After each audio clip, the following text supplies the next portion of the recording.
What's going on YouTube? It's Rick with Nemesis Racing here, and today we're going to be talking about my 2018 Challenger Hellcat, which is my street to strip car at the moment. You guys all know about that car right there already. If you haven't, check out our build series on that, and maybe you know that truck there, that's Vitamin C. Maybe we'll do a video on that if you guys want to see it, but let's jump into this Hellcat for now. The hose goes the dicks.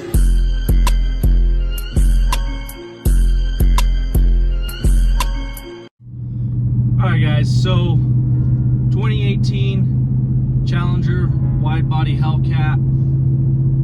I got this car back in March of this year, 2023, and I traded my Scat Pack in for a 2016 Scat Pack 6-speed manual. I loved that car, but I don't miss it one bit because this thing it's just a whole different animal. Yeah, the Scat Pack was fun, but here I have some clips of it. Check it out here.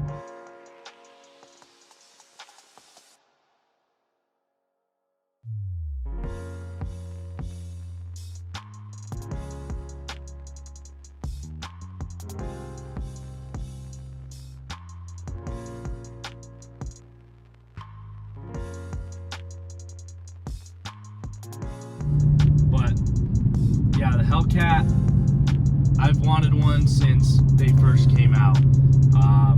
You know, if you guys don't know me already, I'm a huge Mopar guy, so yeah, this is just the car for me. Right now, I'm pretty much currently daily driving it. It's mostly stock. The first day I drove it home, I realized how quiet both the exhaust and supercharger were, at least to me. So as soon as I got home, I ordered a JLT air intake for it and an oil catch can, because you always need those on the Gen 3 Hemis. But yeah, the supercharger screams now with an upgraded or aftermarket intake. As for after that, I needed an exhaust. Now my Scat Pack had the mid muffler delete, you know, the usual go-to, but high performance car, I wanted some high performance, so I went with the Corsa Extreme catback. But since I was there, I figured I might as well get catless mid pipes too, so it really screams. I love the way this car sounds. The only drawback of having the car this loud now is now I don't hear the supercharger screaming anymore, because the car's so loud you can barely hear it. You hear it definitely when you're in front of the car. Check this out.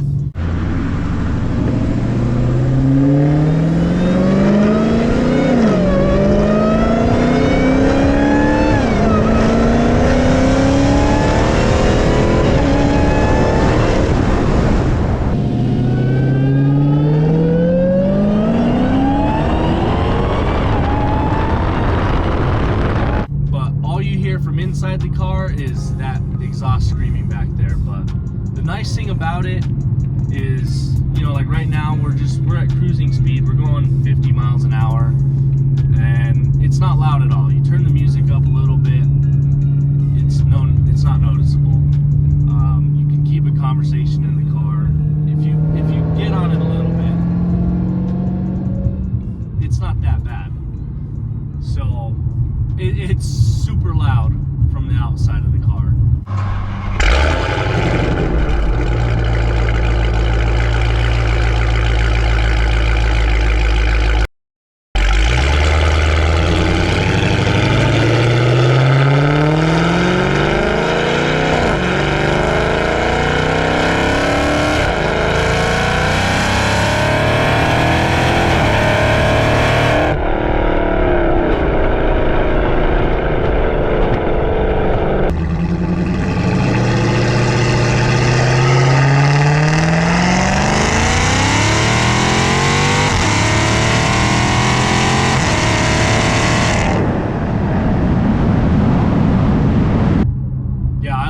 Sounds. That was a must for me. The Corsa Extreme, that's the way to go. As for everything else, that's it. That's all the mods I have done to this car engine wise, you know. When I bought the car, it had 315s on the rear. 5 factories. You know, when you go stagger setup, you can't rotate your tires though, but oh well. I actually ended up getting a flat on the rear shortly after I got the car, so Performance Tire in Santa Fe hooked me up, and I went with the Toyo Proxy R888s in a 325 on the rear.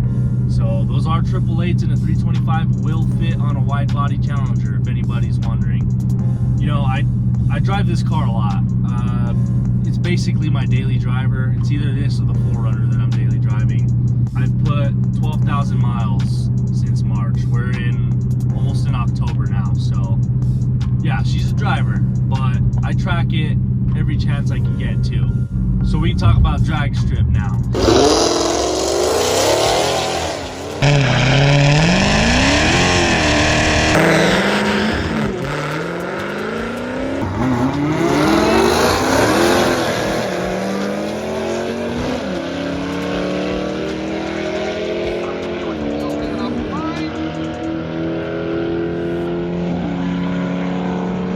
So this is my street to strip car.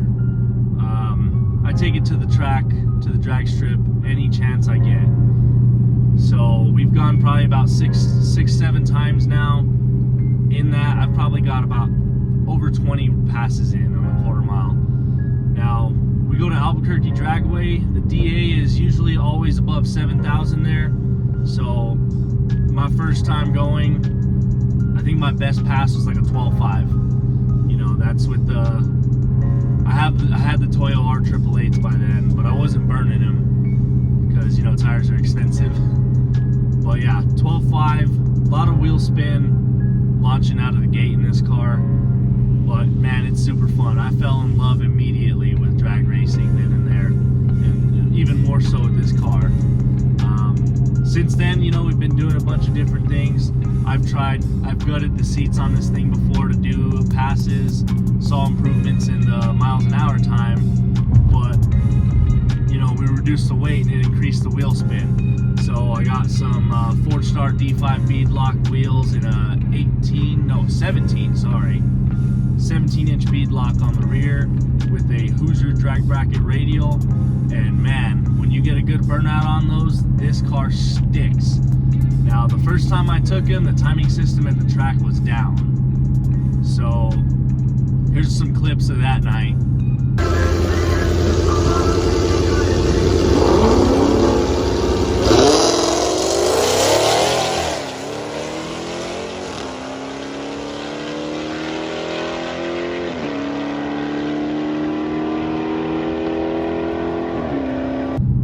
But yeah, the timing system was down. That was a real bummer because I swear I probably did about an 11.6, 11.7 quarter.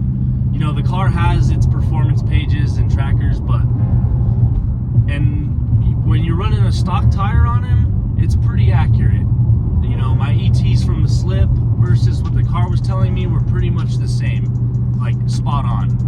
So when I switched my first pass on the drag bracket radials, the car said I did an 11.9. Now I figured because the tire was bigger, the times were changed significantly.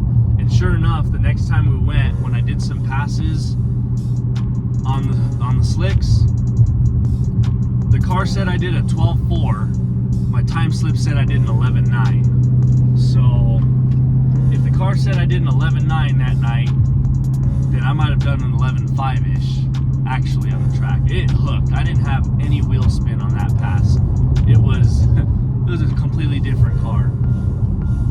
But, you know, this car, I have a little bit of big plans for it. You know, you guys know I'm busy with the 70 Challenger build right now, so that's taking most of my attention.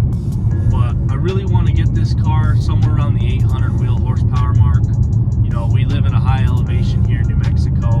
Again, like I said, the DA there, Albuquerque Dragway is like usually 7,000 and above. So, you know, at sea level, we'd be pushing great times, but the goal here is to break 10 seconds in this car at a high DA. So I want to get this car tuned by On3 Dyno. Shout out to them. They do really great work on Gen 3 Hemis and Hellcats. But the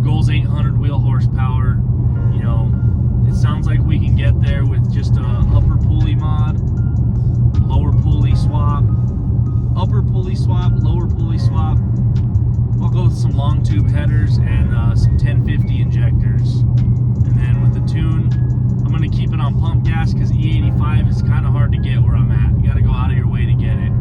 But yeah, we'll see. I might go E85 with it. But yeah, this car, we're going to get to 800 wheel. Hopefully we can lay that 800 wheel down on the track and get it break into the 10 seconds. So that's the goal for this car. But I'll be uploading some more content about, you know, weight reduction, more in depth on the slicks, you know, installing those. But just for now, I wanted to get an introduction to, you know, my current street to strip track car, you know, at daily. Not the best daily, but it is the funnest, that's for sure.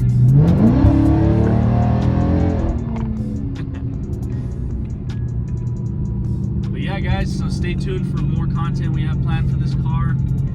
You know, we got plenty of good stuff coming, so you don't want to miss it. See you at the track.